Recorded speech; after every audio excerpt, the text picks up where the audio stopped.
நான் அந்த பக்கம் போனீங்கன்னா சரி ராமர் பாலம் ஆமாம் இருக்குது அப்படின்னு என் மனசு ஒத்துக்குது. அறிவியல் பக்கம் இந்த பக்கம் நான் தோசையை திருப்பி போட்டேன்னா அது வேறு மாதிரி இருக்குது. ஆக அறிவியல் மாறும் பொழுது இல்லை நில ஆய்வாளர்கள் பிரகாரம் இது இயற்கையிலேயே அமைஞ்ச ஒரு மணல் படிவங்கள். அதை வந்து ராமர் பாலங்கிறாங்க. இந்த ஆஞ்சநேயர்களுக்கு வால் இருக்கிறதுலாம் பொய். இப்போ வந்து மனிதர்கள் உருவாயே வந்து இப்போ 3 லட்சம் வருஷம் வருது.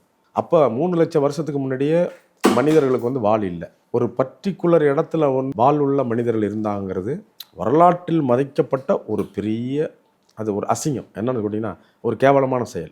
ஆஞ்சநேயரை எந்த மக்களுமே வந்து ஒரு தாழ்வாவோ இதுவோ இல்லைங்க, அதுக்கு ஒரு தெய்வத்தன்மை வரைக்கும் வந்து ஒரு தெய்வத்தன்மையை கொடுத்ததுக்கு காரணம் வந்து அவருடைய டிசிப்ளின். அவர் வந்து நேர்மையின் உச்சம், பயங்கர சிவபக்தர். சிவனுக்கு பெரிய பக்தர் ஆஞ்சநேயர்.